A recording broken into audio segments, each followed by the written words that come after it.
our top 3 worst. Yeah, we got our top 3 worst. And they may be the same, but they probably just in a different order.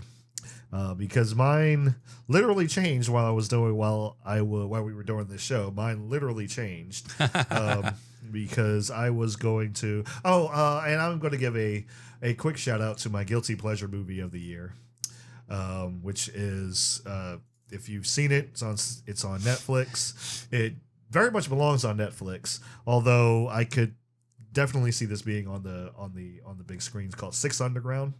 What's it called? Six Underground. Never heard of it? Yeah, it's Michael Bay's newest movie. It's Michael Bay films. Yeah, you know how they are. This is probably the Michael Bay-est of the Michael Bay films. Okay. Where there's no giant robot balls though, so you got that. No, you got that going for it. So that's good. You got that going for it. That's good. But it is utter nonsense. The movie's just utter nonsense, and it knows it. And it's completely aware of this. Like, okay, look, we're self-aware. We're just like, look, we're just going to go out. We're going to blow some stuff up. We're going to tell some bad jokes. We're going to have some damn fun. That's what we want to do. It's like the plot. There is one if you care about it. But, it's a terrible movie. Don't get me wrong. It's terrible. But it is in my guilty pleasure where I was just like, I had a good time watching it. And I also did have a good time watching the critics on Twitter bash the movie and get so angry at it. I was laughing. I was just kind of like, oh yeah, this movie makes no sense. Whatever. I'm like, yep, makes no sense, and I love every second of it. I mean, it starts with like a 30-minute car chase, so you still have no idea what's going on. It's like 30 minutes of just have gone by, and the plot has not kicked in yet. Nothing's happened. You're just watching cars. They're just like, what? Okay. It was one of those things like, I realized what he was doing as it was going on, because at first it was like, okay, what's happening? And then, you're like 10 minutes in, you're not figuring, nothing's changed. You're still wondering what's happening. You're like, okay, this is getting funny.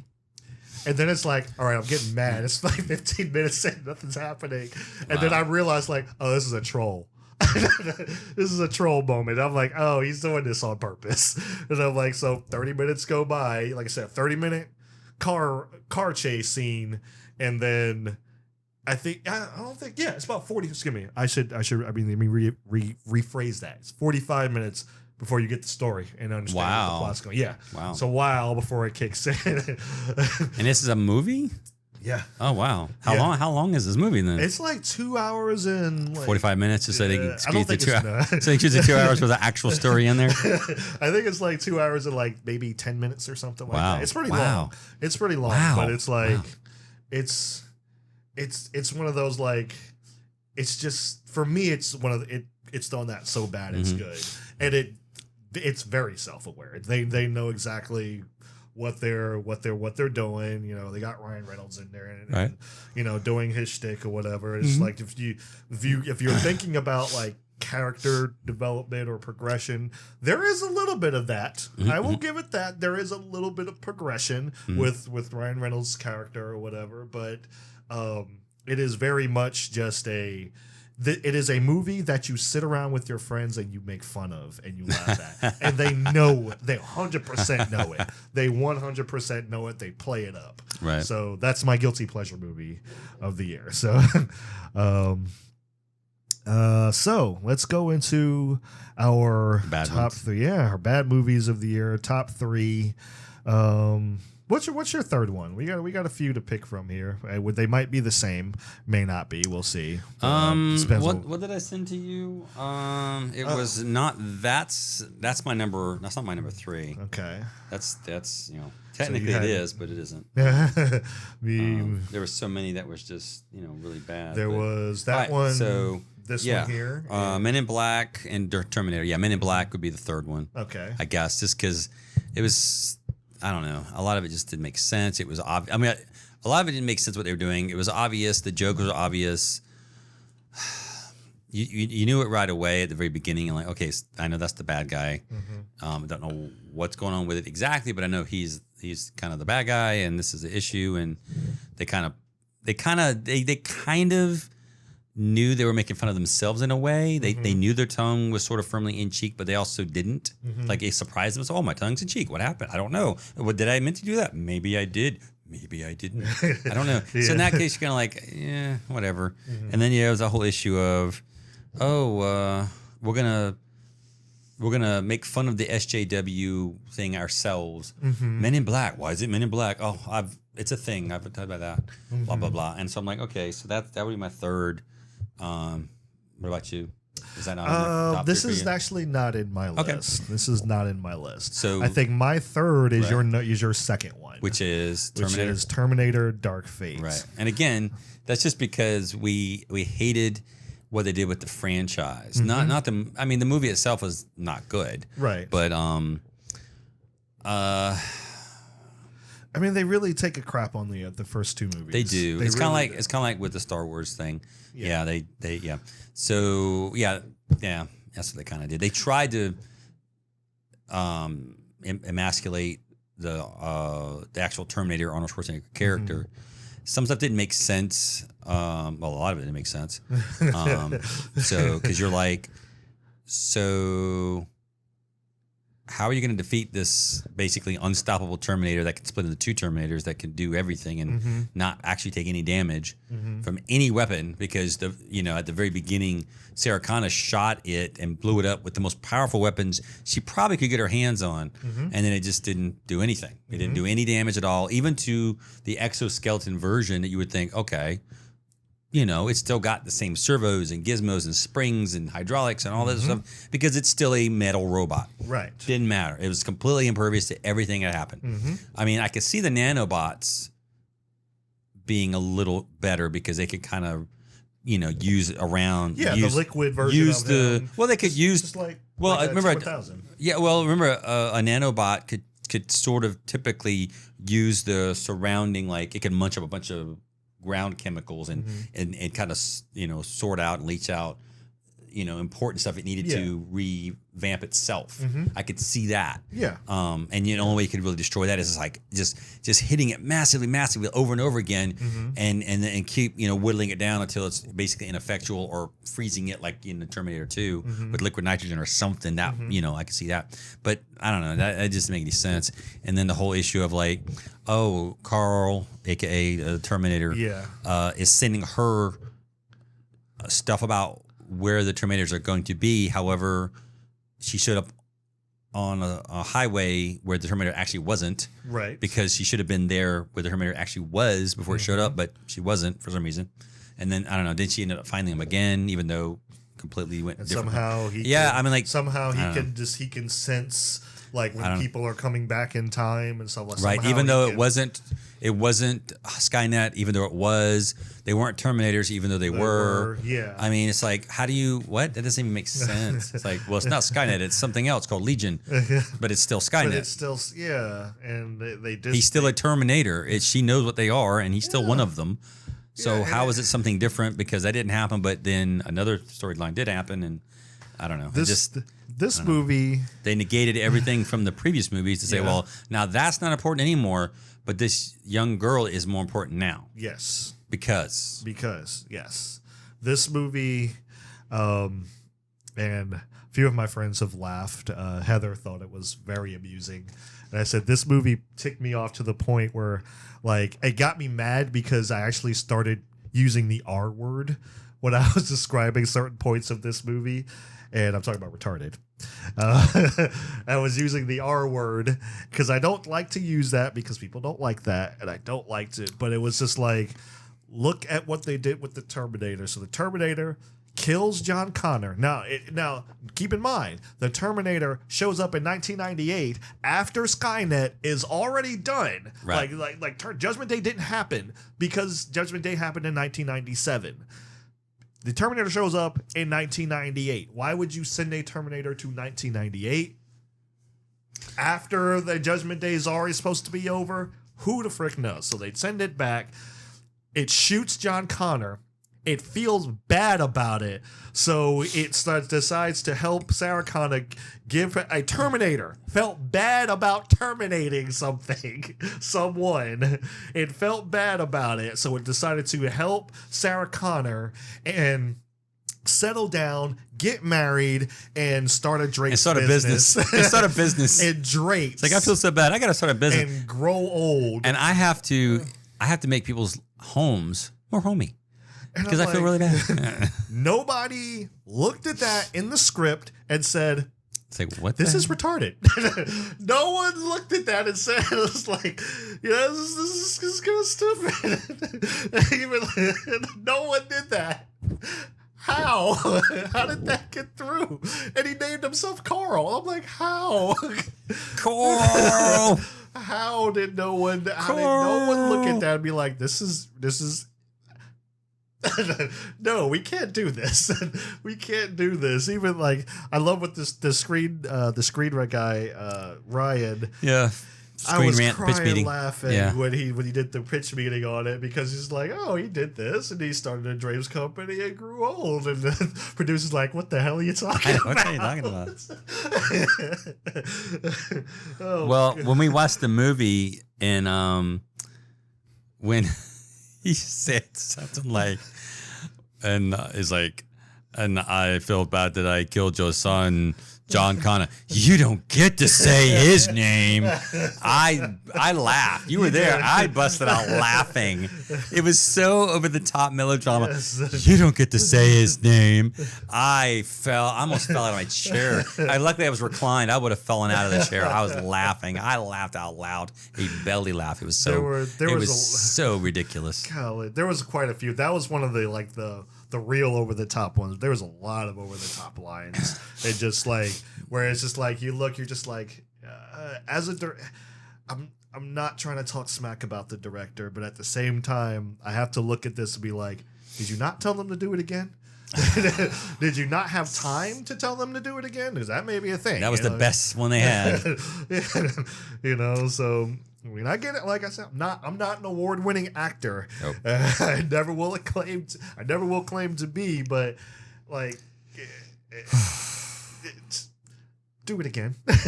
Right. It just takes a second. Just to even like the little stuff that we do. Like you did the thing in you did that thing. You filmed that thing in Raleigh. Mm-hmm. What was that? Which one? There was something you filmed in Raleigh last year.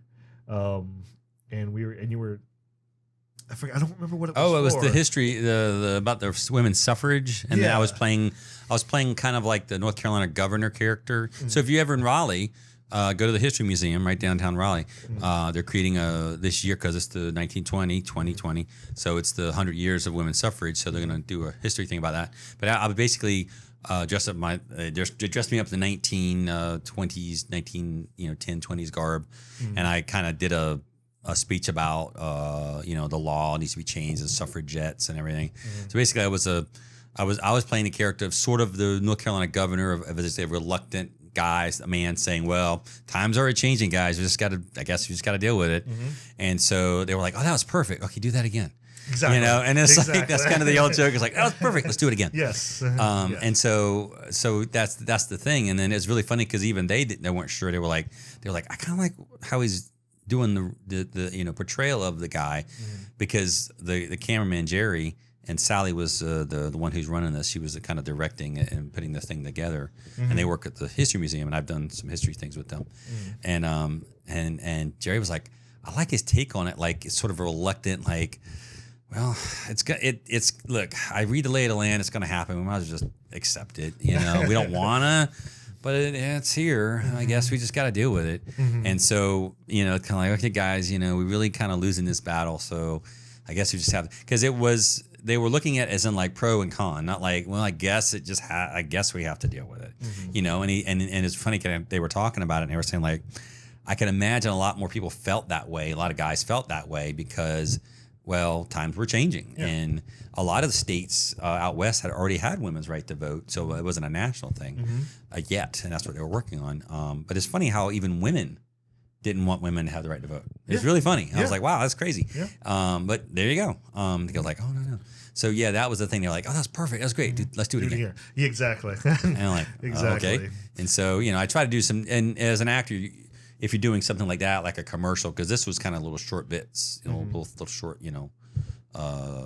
speeches and whatnot, is like you might want to do different takes because they might want a different version. Like that's what happened with this. Because first it was like, okay, I'm totally for it, but then I kind of the way I paused and the way I emphasized certain words, I was like, okay, now I'm kind of like I am for it, but not really. It's like I'm forced to be for it because it looks like it's going to happen, and I guess this is what we got to do. Yeah, it's not like. It's the difference between stage and films. Like film, you want to give them when you do different takes, you do it different ways, and not terribly different necessarily. Right. It's not just you minor different here and there, because maybe your reaction to one way you did it was better in terms of like, or the emphasis you put on a word was better, or you punched up the right word. Again, that's more of a technical thing, but and then of course maybe one kind of scene when you kind of delivered the line, it might have flowed a little better, or maybe the rapport between the characters was a little snappier, and so they were like, well, like that. But then the reaction shots they'll pick up from other scenes that maybe they like this reaction shot, and your reaction shot is because they flip, as you see in movies, they go, they'll film you as I'm talking, and they'll film me as you're talking, so we can get reactions of the other person. So then it might be the whole issue of that.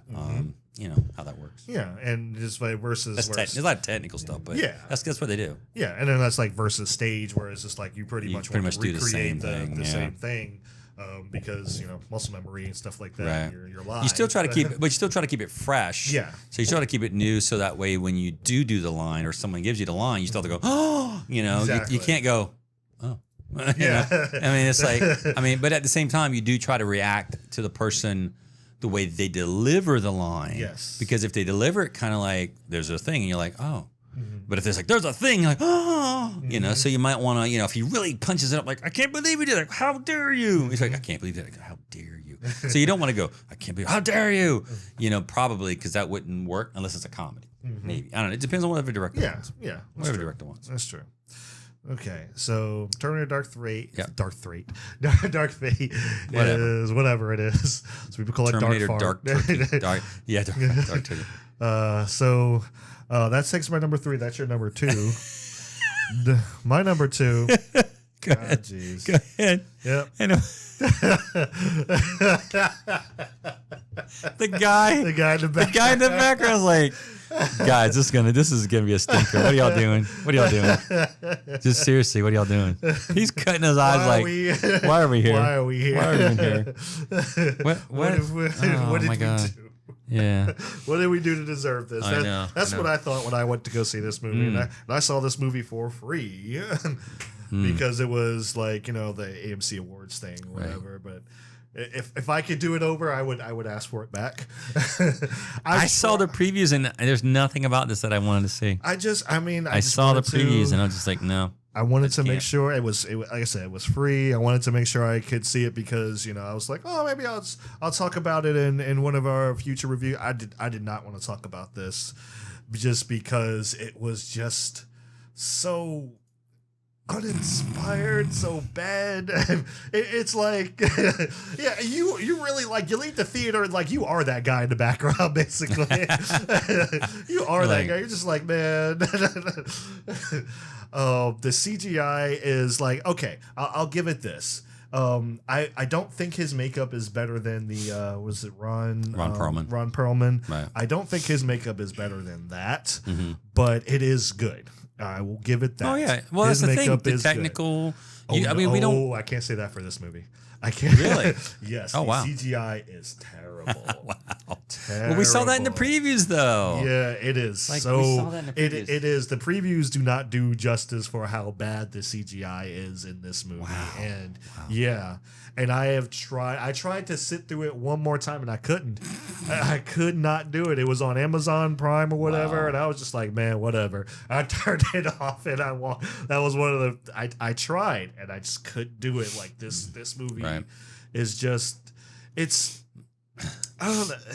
People try to cash in on that whole I will say this. They try to mimic that whole MCU humor without actually putting in the work to get it to where like, oh, this is funny because this character, that say they're just trying to be silly right off the bat. Right. And it's like, it's not working. It's really not working. Like it's incredibly goofy.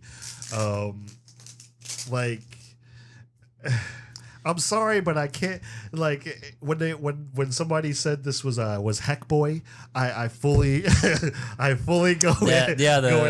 picture they took with Heck Heck Boy. Boy. I'm just like, look, I like this guy as an actor, but you know, I can't just get behind a Hellboy that talks like this. I'm like, I just can't do that. You know, like he got Ron Perlman. Like, yeah.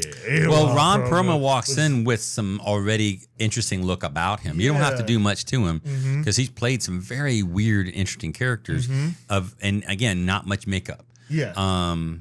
So his voice is a deep voice that pulls it off. Now, I want to say. Well, certainly in the original too, he focused a lot on like he loves cats. I don't know if this one had anything about. Did it have anything about cats or no? No, not that I so remember. They really didn't anyway, have any. So I don't know. I kind of liked that because it made the character likable in some way. Because he was like, yeah, you know, I'm a prince of demons or whatever, hell or whatever, and he's like, yeah, you know, I fight monsters or whatever, and you know, there's this whole issue of that and the other thing, but he likes kittens, and you're like, oh, that's kind of nice. There's a legitimately funny bit where he saves a baby, right? Or rather, he has a baby returned to the parents' owner because like the baby was replaced with like some changeling type thing or whatever, and he realized what it was. And there's a funny bit that goes with it, and he's just like, you know, he threatens them with, I forget what he threatens them with or whatever, but they come back and then you're just like. And like literally like a few minutes later, the baby's out there on the front. Like they just open the door, like, oh, there it is, and it just hands it. So that was funny. That's funny. So I'm like, okay, that was a legitimately funny moment. It's like not, and it left some milk. Here you go. It's like the milk delivery guy, and the baby delivery guy showed up at the same time. Yeah, so that's convenient. Like, so they played that up a little bit. I thought that was funny, but like. For the most part, the humor does not land in this one. And like I said, again, the previews that should be the best thing about it or the most interesting thing. Y'all saw the previews. Y'all come on. Y'all know that was nothing about that. I mean, even when like that part where he comes out and he's got his horns and he's in flame. I mean, like even that looked bad. And I was like, oh, that was supposed to be his money shot. Why does this look bad? So yeah, it's uninspired. It's very, very uninspired. Like this is, you know, you take any cliche and you got this movie, right? Basically, and it's just so. This movie left a bad taste in my mouth. It really did. It really left a bad taste in my mouth, and this was on the verge when I was just kind of like, well, hell shouldn't taste good, young man. You should know that. It should. That's hell for you. Yeah, boy. And I, like I said, like his voice was just taking me out of it. So there was times where I'm just like, okay, I can kind of get invested, but then there was other times where he was just like, oh, he's an asshole. And I'm like, why do you sound like that? Like why does he sound like a young girl with a vocal fry? It's like, oh my god, why are you doing? There's a Dragon Ball Z abridged series. And they do it's basically a parody on Dragon Ball Z. And they did the Broly movie where I was talking about like when he was motivated by the crime. They redid that in their own way or whatever. And for comedy they did this. They had big old Broly before he was Legendary Super Saiyan, but he's still like my size except built and everything. And they had him talk like this every time. So it's Mike Tyson? Is that what you're saying? He's Mike Tyson as Hellboy? You should have just put Mike Tyson in there. He sounded like Michael Cera. It was hilarious because like that voice should not be coming out of that body. No. But it was like they did it, but it was for comedy. So when it happens in here and it's like they're supposed to be taking it seriously, it's like and I know he can do a deeper voice than that. But like I said, it works in certain regards, but in others, like most of the time, it's just like, this isn't working. This is why we need new, original stories. Yes. We need to stop this remake nonsense. We didn't need a reboot of Hellboy. No one. We didn't need a reboot of Hellboy. We didn't need a reboot of Terminator. We didn't need another Men in Black. No. We didn't need any of that. No. We really didn't. Nope. We really didn't. Nope. So is this your worst? Yes, this is my worst. Mine too. Yours. In fact, I told him I was going to text him 3 Star Wars, like Rise of Skywalker. Those are my top 3 right there. Why is this your worst? Shall I list the ways? It's just terribly written. It's terribly written. It's so much stuff just for like the convenience of it. Mm-hmm. Like it was just like, oh, like you said with the Red Dwarf thing, like, oh, what a stroke of luck. Yeah, well, stroke of luck. We had to find a piece of it. Oh, look at that right there. Oh, that's lucky. Hakeem said that should have been the secondary title was like Star Wars or What a Stroke of Luck. What a stroke of luck. There's just like there's contrivance after contrivance. Right. There's plot hole after plot hole, and there's like I said from when and if you watch the pitch meeting, it's like they crash and fall into quicksand and happen to fall right next to like you said. Oh, look at that! Oh, there's a little thing. It's like really rigorous. What is the chance of that? Astronomical, sir. It is. It's like, what? I'm like, what? And you have to stand in a specific spot, and they just happen to stand in a specific spot, but they sure do. It's like, wow, that's really lucky. It sure is, sir. What a stroke of luck. They made the most intelligent villain that Star Wars has had, the one that was able to pretty much overthrow the Republic. Yep. And do it in such an underhanded and sneaky way, an intelligent way, and turn him into a dumbass. Right. That's why I tell people I like the Phantom Menace, because it wasn't an actual menace. Yeah. There was he created that whole thing. It was a Phantom Menace. Yep. There was really nothing going on about that particular thing. It was a behind the scenes kind of shell game shuffle going on to get him into power. And I was like, okay, I like that. Now, again, Jake Lloyd's character wasn't the best, and kind of wouldn't a little bit. Yeah, I get that. Certainly, he don't need to get the hate going on because people need to chill out. Same with the Tran. Seriously, as an actress, fine. Actors do what they got to do. They're doing their job. Yeah. But the character was written poorly, and I get that. And same thing with Jar Jar Binks with Ahmed Best. Yeah. People just hated him for that. But I'm like, you know what? He did what he was told. Yep. Hate on the director if you're going to hate on somebody. Hate on the writers. And the writer. Yep. Because again, even though the director is the one who tells people what to do. Yep. So if the director didn't like it, he would say, okay, change that. Now the writers might say no, but at the same time, if they're writing it for the story, they're going to go, well, we'll just get a new writer or have somebody rewrite it. Right. That's fine. That's what you do. Yep. And so with that, I'm like, but at least it stayed a consistent story. But what else are you going to say about this? Because that's the biggest thing with me. It was like, yeah, because just nonsense of so the Death Star crashes and somehow the Emperor's still alive, and somehow goes from that moon to Exegol somehow. We don't know, which is fine. People, we don't know. Okay, yeah, but still.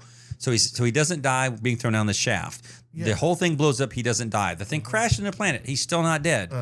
And then he somehow goes from that place to Exegol. Well, and then they create hundreds upon hundreds of planet Star Destroyers and hundreds of thousands of people that no one knows how they got there. No one's heard anything because you and I were in the military. Yeah. It's fairly easy to because that's typically unclassified of people moving around. No, we don't know the specifics of what kind of where they're necessarily going or what their particular expertise is or where they specifically get assigned necessarily, but you can pretty much figure, all this extra food is going out, all these extra materials are going out over here. They have plenty of spies. We know that. Yeah. So how do they not know that? And then the other part was, so the Death Star crashes and that little magic pyramid thing that will direct you to the thing that apparently they don't need to get there because they left it on the Death Star that isn't damaged. But then when she gets it and it falls down and then Kylo crushes it with his hand. So you need to tell me this thing survived an explosion, survived a crash into the planet, but doesn't survive someone crushing it with their hand. Yep.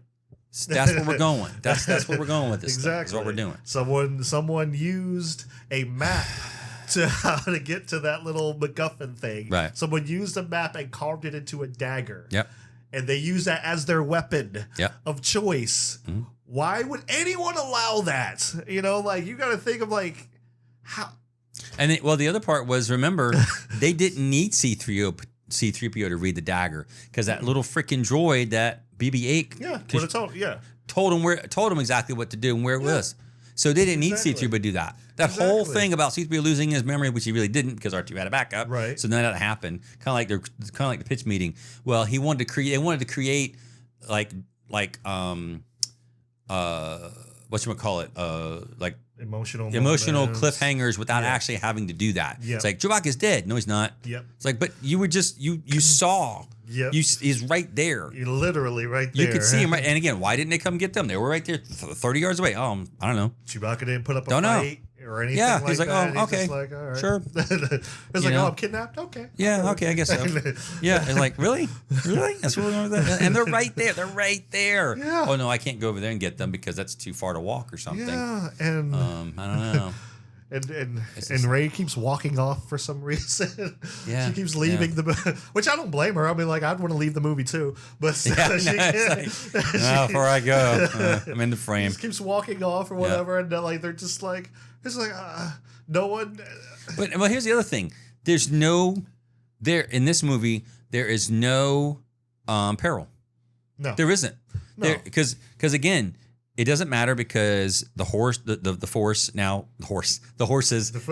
destined to destroy. That's another thing altogether. That's a whole other show. But the Force apparently can just heal you and heal other things. The Force does everything. It does everything you want it to do. It can transport stuff. I mean, it just does things.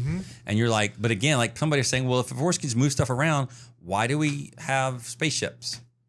If you can just talk to people, why do you have communication anymore in the Force? Why not just? And apparently, maybe Finn has the Force or something. Maybe not. Who knows? Maybe he does it. We don't know. Was he in love with Rey? Was he not? I don't know. But again, that whole thing of, and this is the thing that pissed me off the most about the whole trilogy, but specifically this movie, is they undid everything the original series did. Yep. There was no reason to do that. Yep. They could again. I'm going to say this a million times over. They could have had this character create our own story and go, you know what? Oh, my parents left me here. Well, either A, she really loved them because she was of that age that she's still like, oh, Mom, come back. She's still a little girl. So either A, she loved my parents, and again, we don't know the story. They could have played that out or written the story behind that. Maybe she was kidnapped. Maybe her parents were there under gunpoint, and for some reason they sold her kid or whatever. I don't know. And then so maybe it could have been a revenge plot. She said, I got to get out of this place and go and say my parents. Or maybe she's mad at them. I'm gonna go and kill them or whatever. Or maybe she's like, something happened. I don't know what. I got to find out what happened. So they could have done any of that. And then she could have ran across Han Solo, and they could have ran across Poe, and could have ran across the Resistance. They could have done any of that thing. Literally, they had the entire universe to create whatever they wanted. And they said, you know what? Instead of actually creating an original character, let's go back and undo everything that Luke did. And undo everything that basically and the Rebels did. All of that stuff. And I'm just like, why? Yep. What does that do? So, okay, here's Leia and Han Solo spend 3 movies finally getting together, whatever. Yeah. Break them up. Gone. Don't do that. And here's the thing. Why do you need to do that? It's this issue of kind of like redoing things and putting the female, like the Terminator, the female versions. Yep. Why do you have to? Is it a turnabout is fair play kind of play on this? It's like, well, for centuries, men have put women down. It's about time that men got put down and got the script flipped on them. It's like, but okay, so did you like the fact that you were put down or that women were put down? Probably not. Do you think men would like that? Probably not. Did we have anything to do with that? 0, no. So don't get mad at men in general.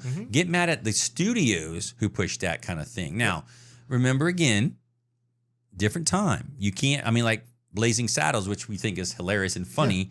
People are like nowadays, well, that can never be made. Right. You know why? Not because it couldn't be made in a general sense.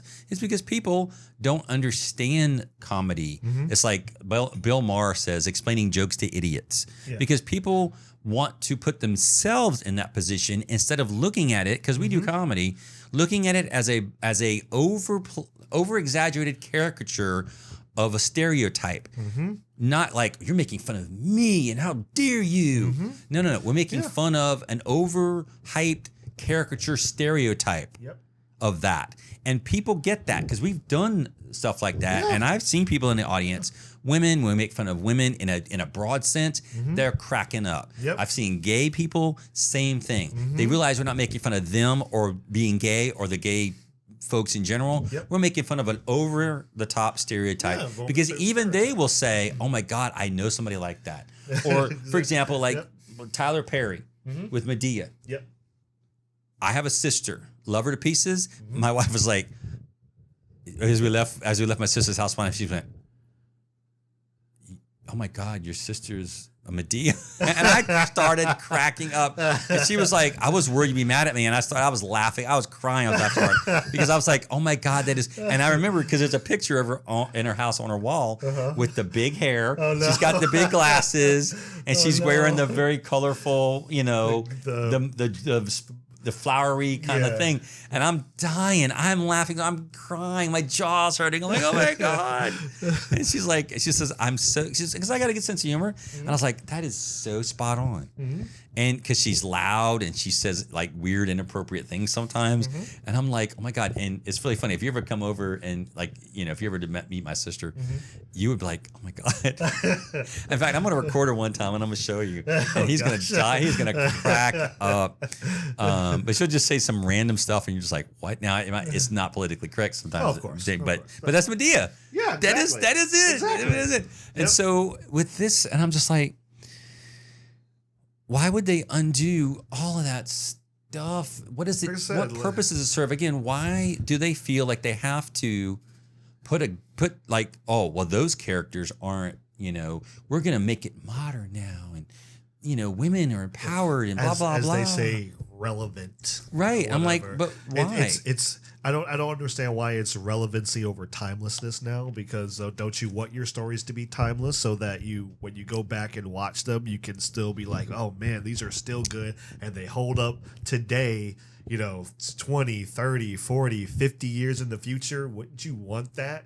Wouldn't you want that from your stories? But no, you'd rather be relevant to the times, I guess. Well, it's kind of like the Batwoman scenario. It's like, so she's a better character and she's perfect because the bat outfit fits a woman now. It's like, but she's stealing from somebody else and building on their reputation, who was a man. So why is she better somehow?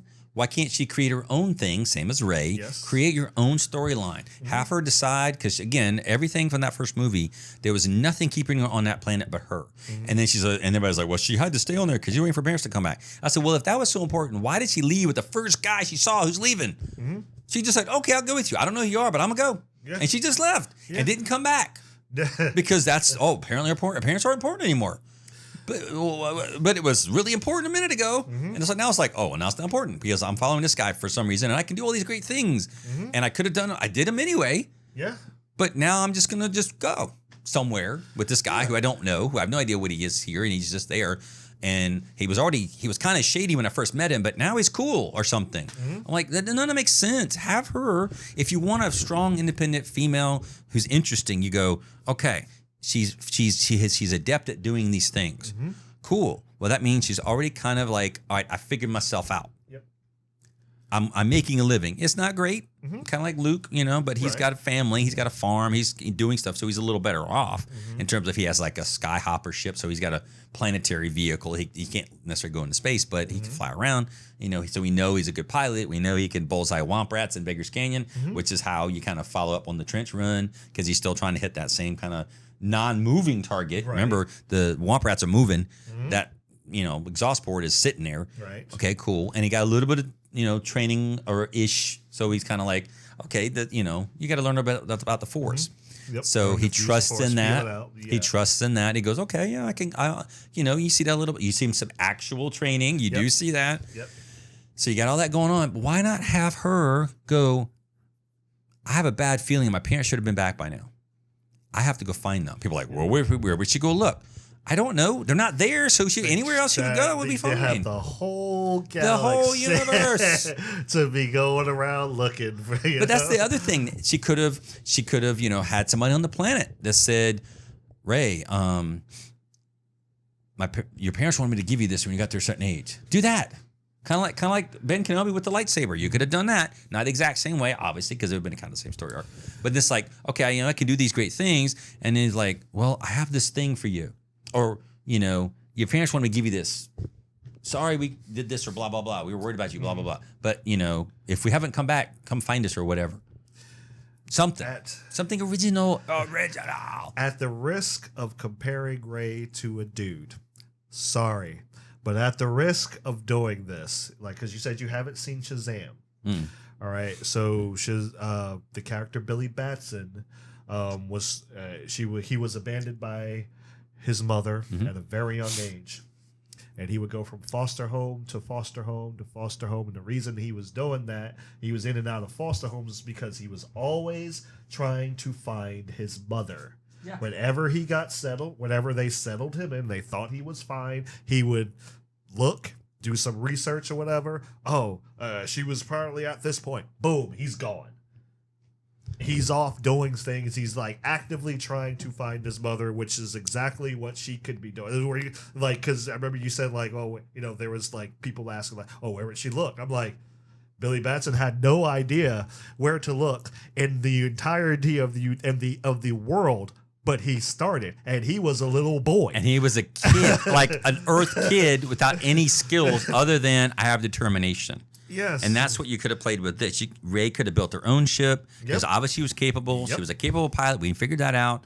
We figured out she was determined. We figured out the very first scene you see her, she's fearless. She's jumping on a rope or chain and just sliding down this giant Star Destroyer as she's, rating it for parts. Yep. She could sell the second best parts, keep the best parts for herself, build herself a little ship, get out of there. File and again, she's like, And also, you don't have to, if you do it that way, you don't need the dog fight that she gets in where she's somehow miraculously piloting the thing. You don't have to do any of that. And again, she wasn't just piloting it. That's the thing. And flying the ship, okay, fine. Yeah. She flies, does a loop, turns the engines off because she has to hit a certain angle, and then turn them back on before they crash. Yep. And then that way, the stormtrooper who can't hit the broadside of a barn apparently can get the one shot that he happens to make. Lord Almighty. Yeah. And you got that. But then after that, all the other movies, you get that same kind of chase of the Millennium Falcon flying through something. Yep. TIE fighters are on them. They're dodging, blah, blah, blah, blah, blah. We've seen that a million times. Give us something new. Yes. Again, this is what I don't understand about the kind of the feminine empowerment people. Okay. Like who you like, that's not a problem. My point is, why are you happy that a character's story has already been told better, in my opinion, because again, it happened in a sensible way that, again, was Star Wars perfect? No, but at least, first of all, they focused on the character more because this had too much going on. You had to focus on all of these characters that had to develop, and it didn't really work because they kind of sort of half developed. And then like Finn, who really was there just as a sidekick or a comedic, he was basically as a C-3PO or Jar Jar Binks. Yeah, he was there as the fall down, drag through, slap around, knockdown guy. He was being choked. He was being attacked by tentacle monsters. He was being hit by her, knocked around. He was zapped by the robot. In the second movie, he fell down with all the water squirting everywhere. He was just a slapstick kind of character, and so you can't say, "Oh, yay, diversity." It's like, well, why isn't he treated better than that? If that diversity is so great, why is he still basically Amos and Andy? Yeah, he's the fall down, funny, the black simpleton character. Why are y'all cool with that? That doesn't make sense to me. Yeah. Why not make him capable? Give him some skill. He had no skills. Why was he there? He had zero skills. He is a stormtrooper without skills. Now I understand, like, okay, he was a janitor. Yes, and it's just like, but then you start to think about like stuff like that. It was like, why would the First Order employ a janitor to go to a firefight? Good point. It's just like, what are you doing? I could say that. What are you doing? Well, but he's an infantryman first, and then maybe the secondary, like if you're not fighting, then you're doing this thing. Which would have what I been mean? nice, but that's not what happened. I know. That's not what I happened. know. That would have been fine, but like I said, that's that. Right. You know. But here's the thing. Like I said, create her own storyline. Yep. She decides to do this. And here's why it's better. Because number one, it actually shows a strong female person. Mm-hmm. It shows an original story. It doesn't undo anything. It creates their own hero, heroine, person who is awesome of the same arc of any other character doing the same thing. You have an they can be a active force. protagonist. Yeah, you have a protagonist who's interesting. She discovers things about herself as she does things. She's like, wow, I did this thing. Mm-hmm. And have her surprise herself because she's just like, I thought I could do it, but I've never been, I never pushed myself to do it because maybe something on the planet happens. She's tired of being kicked around. So finally she's like, look, I've had enough being kicked around down here because my parents should have been back by now.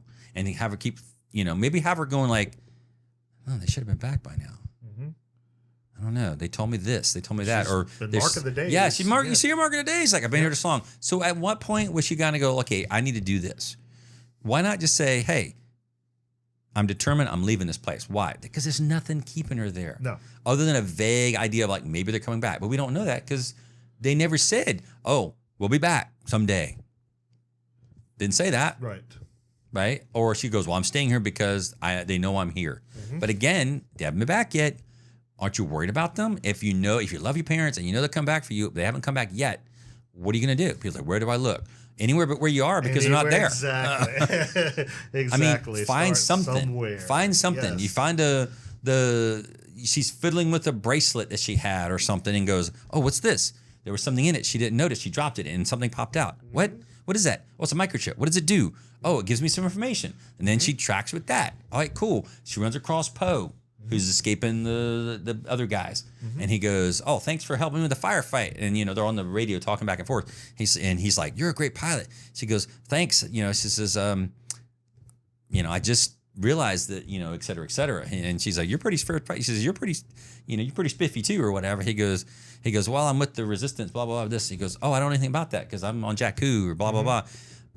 She goes, I'm looking for somebody and I need some information. He goes, well, I'm going to this place and they have a lot of data banks. Oh, cool. Well, can I tag along? Hey, sure. I owe you one. Boom. There you go. There you go. Now she's in it. I mean, that's like I thought at the top of my head. Yet not even like 2 minutes of dialogue right there to say like, oh, she happens to go to a planet. Poe is there. They run across. She sees the guy being attacked by something. He's in the ship damaged. Yeah, he's a good pilot. She's like, man, that guy's good. And she says, okay, he's so good, I can't let him get blown up, even though he lost an engine. So boom, she blows up the whatever TIE fighter's chasing him, and then they get away. And so he feels obligated to help her out. There you go. You got a perfect example. There's your story right there. And then he introduces her to the Resistance. Han Solo and Princess Leia are kind of still there. Maybe, they kind of like bickering like they did before. Right. But they do have the son and blah, blah, blah, et cetera, et cetera, et cetera.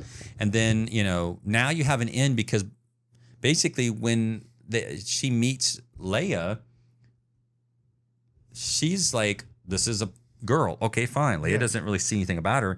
But then all of a sudden, like, she's with Finn, who is a stormtrooper. Why wouldn't they lock him up? Yeah. He's an enemy guy.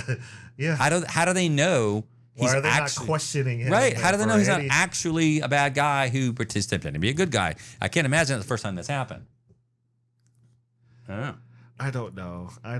It's like you said, like they purposefully undo everything that the original trilogy did. Except Han and Leia, they spent 3 movies getting together. Let's break them apart. We spent 3 movies taking down the Empire and restoring peace to the the galaxy, to the yeah. galaxy. Oh, let's just undo that. Let's get rid of that. Literally, just Yep. undo it. Yep. Like no go. explanation, no how did it happen or whatever. We don't even to be perfectly honest, you don't even know the state of the galaxy. Right. Up until the end of, and you still don't really know. But like up until the end of The Last Jedi, you don't really understand the state of the galaxy. But at the same time, then because all right.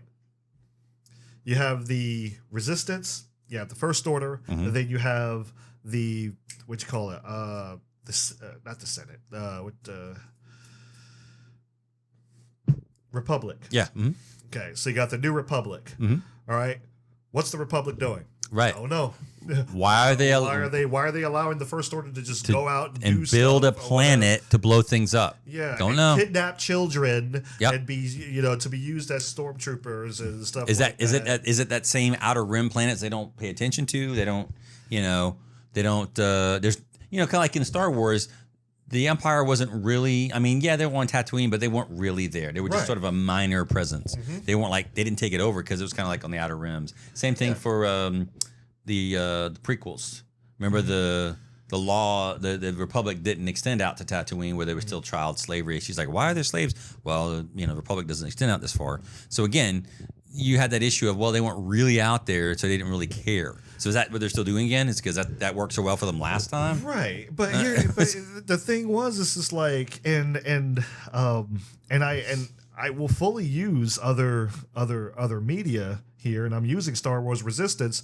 Like the very opening of Star Wars Resistance is the Republic ships being attacked by the First Order. Though they know about them. Right. And they just didn't do anything. They're just like, oh, they'll be fine. The resistance, they're just crazy, rebels or whatever. They're stuck on the old Empire. Right. You were literally just attacked Right. like 5 minutes ago. Literally. You reported back to the Republic that you were attacked, but they're just like, oh no, it'll be fine. It's fine. And then they're only like relegated to the 5 planets. It's a minor inconvenience only. And then it's just like, okay, why is this happening? Why is there a resistance to begin with? I'm just like, Right. what are you resisting? If the First Order hasn't done anything yet, like, what are you resisting? That's a good question. Like why? There's just a whole bunch of like world building issues. It's like so many questions that a lot of people like they associate with episode 4. They're just like, well, you didn't have all this world building episode 4. I was like, well, episode 4 started with a clean slate. You didn't have anything yet.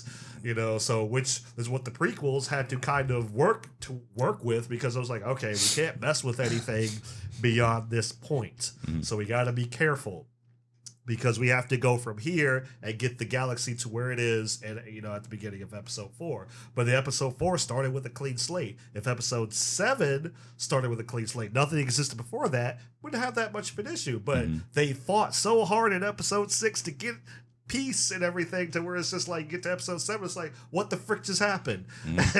What just happened? Right. Why? And this First Order is more powerful than the Empire was. Yep. So it's like, You built a planet. You built a planet that could blow things up. More power, more resources. How did this happen? And then in this movie, they built hundreds upon hundreds of Star Destroyers that had the Death Star planet killing cannon on it. But again, that were fully manned. Fully manned with hundreds of thousands of people. Yep. Yep. Well, I think hundreds of thousands. I don't know about millions, but again, in terms of, remember, that's just on the ship. Yeah. There had to be people who built it. Yep. Somebody built them. Yep. Somebody had to get material sent out there for. Again, it couldn't just be. You couldn't just. It's not like, I guess the Emperor now with the Force could just create it out of thin air, or maybe, I don't know. I guess so. I don't know. Just, like they take death so just it's whatever, like, because like he even like, okay, the Emperor survives all that stuff miraculously, right? Again, I don't understand that. And then Kylo threatens him, was like, I'll kill you, and he's like, well, I've been dead before. So I'm like, why do you even care? Like, what does death mean for this person anymore? And it was just like, oh, well, you kill him, he's just going to come back. And again, I will say, even though his eyes look weird, he actually looked better here than he did in Return of the Jedi. Because his complexion was so smooth. It was beautiful. So he moisturized, apparently. I don't know if that was a thing, but he sure did. I mean, other than the eyes thing and him being like, I guess because he was living off a machine or something. Fingers. Yeah. Well, that's because he was, I don't know, decrepit or whatever. But yeah, I don't get what they never really explained it. They didn't. They just said, hey, it's there. In fact, in the very opening crawl, they said the Emperor's alive. Yeah. And I was like, the dead speak. What? How? What? What, didn't he blow up when Vader threw him down the shaft, and then the shaft blew up when they blew up the Death Star, and then it crashed into a planet, and he's alive. Yep. What? Somehow got to the dark side of the Force, et cetera, et cetera. Pathway to many Doesn't matter. Yeah. Blah blah. The dark side of the Force. Blah blah blah. Okay. Okay, Sure, I guess, or what whatever. does that mean? That means get all The way off my back about that. Thanks for watching until the end, fellow Nerd Posse. If you stuck around this long, it means that we own your soul, and the only way to get it back is to click that subscribe button, leave a like or dislike, and comment down below. If you want to watch the full video, check us out on McBlamEntertainment.com, or for the audio version, just simply look us up on your favorite podcasting app. Follow us on social media, the links are in the description down below, and if you feel ever so kind, you can support us on Patreon or Subscribestar for as little as $1 a month and gain access to our Discord server where we talk about all sorts of nerdy stuff. Thanks again for watching, and depending on what time of day you're watching, have a good morning, have a good day, and have a good night, and we will see you in the next video.